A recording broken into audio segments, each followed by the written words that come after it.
முன்னிட்டு தமிழ்நாடு, புதுச்சேரி, கர்நாடகா, ஆந்திரா என்று 4 மாநிலங்களையும் சேர்த்து 103 பொதுக்கூட்டங்களை நடத்துங்கள் என்று திராவிடர் கழக தலைவர் ஐயா ஆசிரியர் வீரமணி அவர்களுடைய ஆணைக்கு இணங்க இந்த 4 மாநிலங்களிலேயே முதல் கூட்டமாக மதுரையில் மீனாம்பாள்புரத்தில் இந்த கூட்டத்தை ஏற்பாடு செய்து தலைமை ஏற்றிருக்கக்கூடிய மாவட்ட தலைவர், மாவட்ட துணைத் தலைவர், திராவிடர் கழகம் ஐயா திருப்பதி அவர்களே, வரவேற்புரையாற்றிருக்கக்கூடிய தனசேகரன் அவர்களே, முன்னிலை வகிக்கக்கூடிய ஐயா முனியசாமி அவர்களே, மாவட்ட தலைவர் அண்ணன் முருகானந்தம் அவர்களே, மாவட்ட செயலாளர் ராலி சுரேஷ் அவர்களே, ஐயா மாவட்ட தலைவர் பத்ராவகம் பாலராஜ் அவர்களே, இந்த நிகழ்வில் உரையாற்ற இருக்கக்கூடிய ராம வைரமுத்து அவர்களே, எனக்கு முன்னால் ஒரு அருமையான உரையை ஆற்றி சென்றிருக்கக்கூடிய திராவிடர் கழகத்தினுடைய சொற்பொழிவாளர் ஐயா வேங்கைமாறன் அவர்களே, எனக்கு பின்னால் ஒரு அருமையான நகைச்சுவையோடு கூடிய அற்புதமான உரையை ஆற்றுவதற்காக மன்னார்குடியிலிருந்து வந்திருக்கக்கூடிய உலகம் அறிந்த பேச்சாளர், திராவிடர் கழகத்தினுடைய ஆற்றல் மிக்க பேச்சாளர் ஐயா ராம அன்பழகன் அவர்களே, நன்றியை ஆற்றிருக்கக்கூடிய கான்ட்ராக்டர் சண்முகம் அவர்களே, மற்றும் கழக தோழர்களே, பொறுப்பாளர்களே, பொதுமக்களே, உங்கள் அனைவருக்கும் இந்த இனிய மாலை வேளையில் என்னுடைய வணக்கங்களை தெரிவித்துக் கொள்கிறேன். மீனாம்பாள்புரம் என்ற உடனேயே எனக்கு ஐயா மறைந்த சுயமரியாதை சுடரொளி சீனி அவர்களுடைய நினைவுதான் வந்தது. தன்னுடைய இளமை காலம் தொட்டு தன்னுடைய கடைசி மூச்சு வரை தந்தை பெரியாரை, திராவிடர் கழக தலைவர் ஐயா ஆசிரியர் அவர்களை தலைவராக ஏற்று இந்த பகுதியிலே தொடர்ச்சியாக திராவிடர் கழகத்தினுடைய பரப்புரை நிகழ்வதற்கு அடிப்படையாக அமைந்த சுயமரியாதை சுடரொளி ஐயா சீனி அவர்களுக்கு முதலில் என்னுடைய புகழ் வணக்கத்தை செலுத்தி, திராவிடர் கழகம் என்பது, திராவிட இயக்கம் என்பது வெறுமனே சொற்களால் ஆனதல்ல, கருத்துக்களால் ஆனது. கருத்துக்களால் ஆனது மட்டுமல்ல, களப்பணிகளால் ஆனது. களப்பணி என்று வருகின்ற பொழுது இன்றைக்கு நான் 103வது பிறந்தநாள் விழாவை கொண்டாடுகின்ற டாக்டர் கலைஞர் அவர்கள் 1944 புதுச்சேரியிலே நடைபெற்ற திராவிடர் கழக மாநாட்டிலே கலந்து கொண்டு மிக வீரியமாக, மிக ஆவேசமாக சனாதன ஒழிப்பை, ஜாதி ஒழிப்பை, மூடநம்பிக்கை ஒழிப்பை ஆதரித்து அவர் ஆற்றிய உரை என்பது நம்முடைய இன எதிரிகளுக்கு, பரம்பரை எதிரிகளுக்கு மிகப்பெரிய எரிச்சலை தந்ததன் விளைவாக டாக்டர் கலைஞர் அவர்கள் 1944ஆம் ஆண்டு எதிரிகளால் மிகப்பெரிய அளவிற்கு தாக்குதலுக்கு உள்ளாகி இனி பிழைப்பாரோ மாட்டாரோ என்று சொல்லக்கூடிய அளவில் சாக்கடைக்கு பக்கத்தில் டாக்டர் கலைஞர் அவர்களை வீசி சென்ற பொழுது தந்தை பெரியார் அவர்கள் நேரிலே சென்று தன்னுடைய தொண்டர் கலைஞர் கருணாநிதி அவர்களுடைய அந்த உடலுக்கு மருந்தெல்லாம் இட்டு மருத்துவமனைக்கு இட்டு சென்று அன்றைக்கு காப்பாற்றினார் என்பது வரலாறு. எனவே திராவிடர் கழகத்தை பொறுத்தளவில், திராவிட இயக்கத்தை பொறுத்தளவில் எந்த விதமான அச்சுறுத்தல்களுக்கும் ஆளாகாமல் கொண்ட கொள்கைக்காக எந்த நிலையிலும் இருக்கக்கூடிய தலைவர்களை, தோழர்களை கொண்டதுதான் இந்த இயக்கம். திராவிடர் கழகத்தினுடைய தலைவர் ஐயா ஆசிரியர் வீரமணி அவர்களுக்கு இன்றைக்கு 93 வயதாகிறது.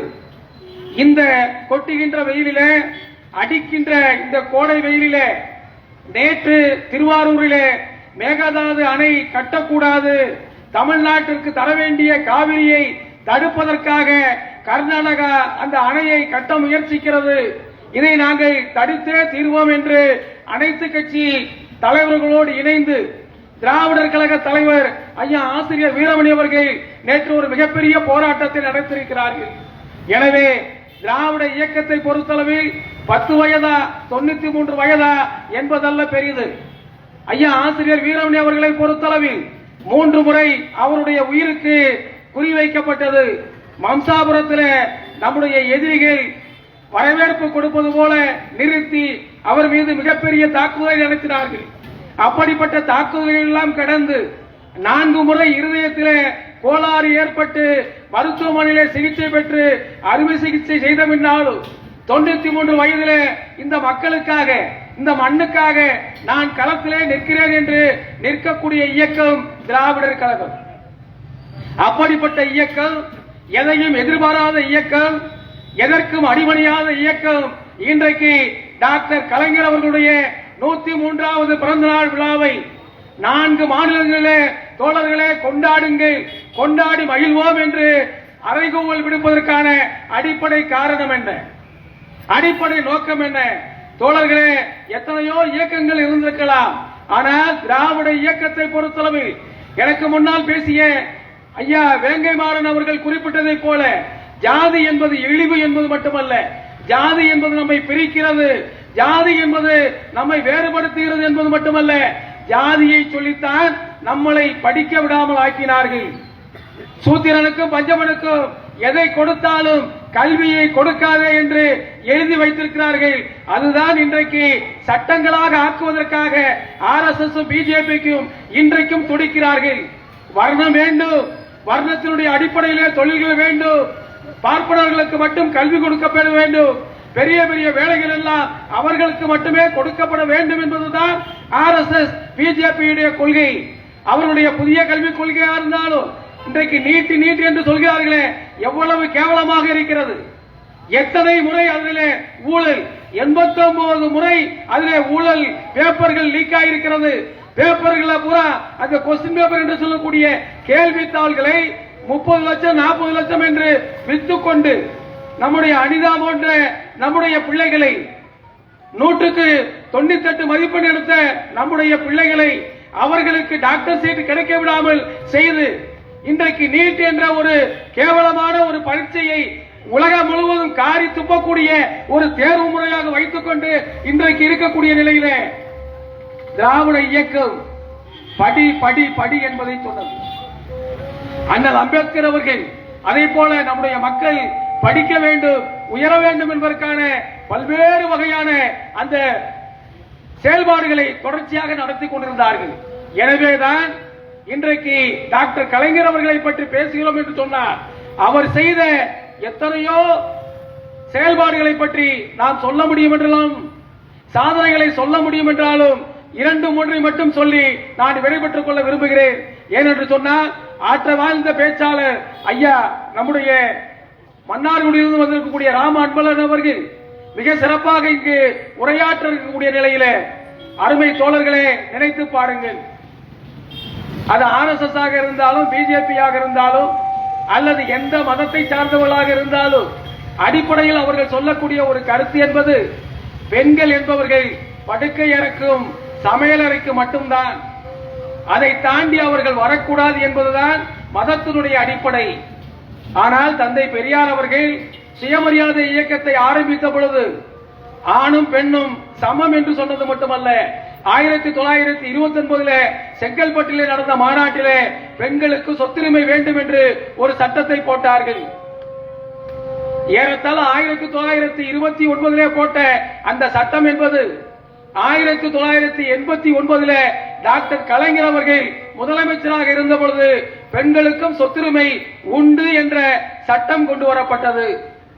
1952 இந்தியா முழுமைக்கும் பெண்களுக்கு சொத்துரிமை வேண்டும் என்பதற்காக ஒரு மிகப்பெரிய சட்டத்தை கொண்டு வந்து அன்றைக்கு இருந்த ஜனாதிபதி ராஜேந்திர பிரசாத் அவர்கள் ஒரு மிகப்பெரிய சனாதனியாக ஜாதியவாதியாக இருந்து பெண்களுக்கு சொத்துரிமை கொடுக்க கூடாது என்று தடுத்த பொழுது அதற்கு பண்டித ஜவஹர்லால் நேரு அவர்களும் ஒத்துழைப்பாக இருந்த காரணத்தால் நம்முடைய அண்ணல் அம்பேத்கர் அவர்கள் 1952 தன்னுடைய சட்ட மந்திரியாக இருக்கக்கூடிய அந்த சட்ட அமைச்சர் பதவியை ராஜினாமா செய்துவிட்டு வெளியிலே வந்தார்.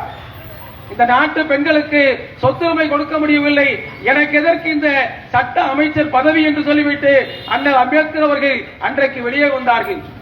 ஏறத்தாழ ஒரு 1/4 நூற்றாண்டுக்கு பின்னால் நம்முடைய டாக்டர் கலைஞர் அவர்கள் 1989 பெண்களுக்கு சொத்துரிமை உண்டு என்று சட்டத்தை கொண்டு வந்தார். இன்றைக்கு இந்தியா முழுமைக்கும் அது சட்டமாகி இருக்கிறது.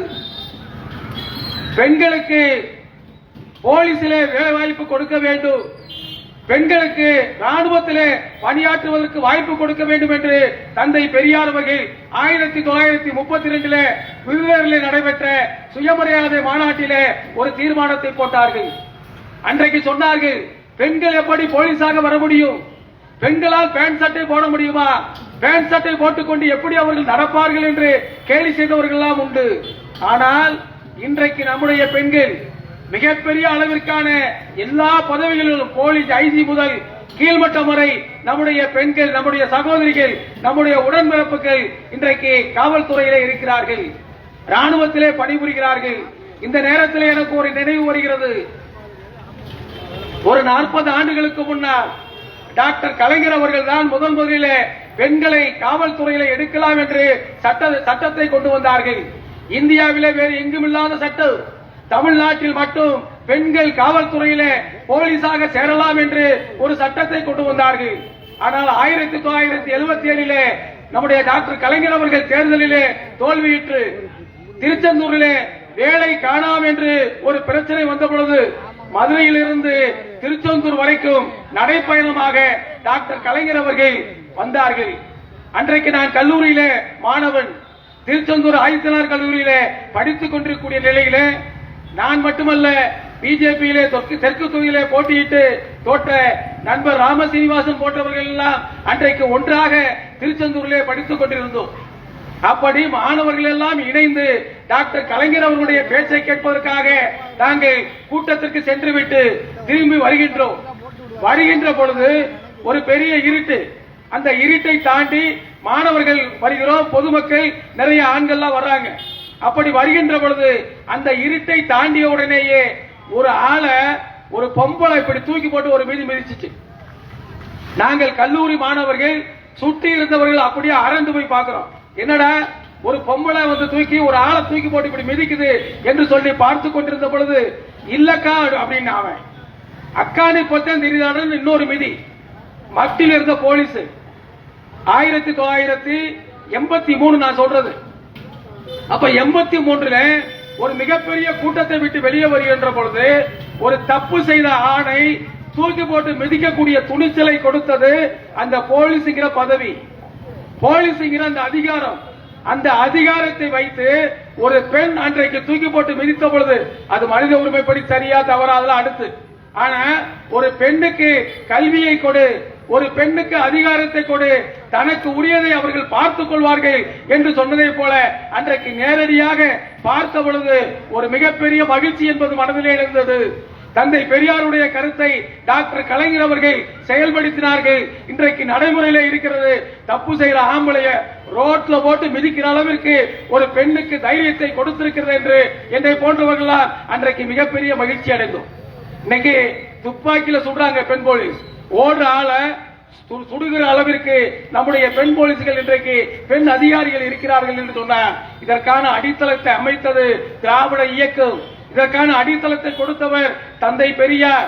இதற்கான அடித்தளத்தை மேல்கட்டமாக ஆக்கி கொடுத்தவர்கள் பேரறிஞர் அண்ணா அவர்கள், டாக்டர் கலைஞர் அவர்கள், முத்துவேல் கருணாநிதி ஸ்டாலின் அவர்கள், இன்னும் கேட்டால் டாக்டர் எம்ஜிஆர் போன்றவர்கள் எல்லாம் இதற்கு அடிப்படையாக இருந்தார்கள். எனவே திராவிட இயக்கத்தை பொறுத்தளவில் பெண்களுக்கு உரிமை வேண்டும், பெண்களுக்கு சொத்து வேண்டும், பெண்களுக்கு படிப்பு வேண்டும் என்று சொல்லி தொடர்ச்சியாக பாடுபட்ட இயக்கம் இந்த திராவிட இயக்கம். எனவேதான் திராவிடர் கழக தலைவர் ஐயா ஆசிரியர் வீரமணி அவர்கள் 93 வயதிலே 23 வயது இளைஞரை போல நாடெங்கும் சுற்றி பயணிக்கிற எங்கள் தலைவர், நம் தலைவர் அறைகூவல் விடுக்கிறார். டாக்டர் கலைஞருடைய பிறந்த நாளை ஊர்தோறும் கொண்டாடுங்கள் தோழர்களே, ஊர்தோறும் இனிப்பு வழங்குங்கள், ஊர்தோறும் உற்சாகமாக அந்த உற்சாகத்தை கொண்டாடி மகிழுங்கள் என்று சொல்லியிருக்கிறார். அதனுடைய ஒரு பகுதியாக இந்த பகுதியிலே மிக சிறப்பாக ஏற்பாடு செய்து அதனை நடத்தி கொண்டிருக்கூடிய ஐயா திருப்பதி அவர்களுக்கும் அவரது இணையர் தோழர் அஜிதா போன்றவர்களுக்கும் ஒத்துழைப்பு கொடுக்கக்கூடிய அத்தனை நம்முடைய செல்லூர் பகுதியை சார்ந்த, தீபகுளம் பகுதியை சார்ந்த தோழர்கள் அனைவருக்கும் என்னுடைய வாழ்த்துக்களை, பாராட்டுக்களை சொல்லி இந்த வாய்ப்புக்கு நன்றி கூறி விடைபெற்றுக் கொள்கிறேன். நன்றி, வணக்கம்.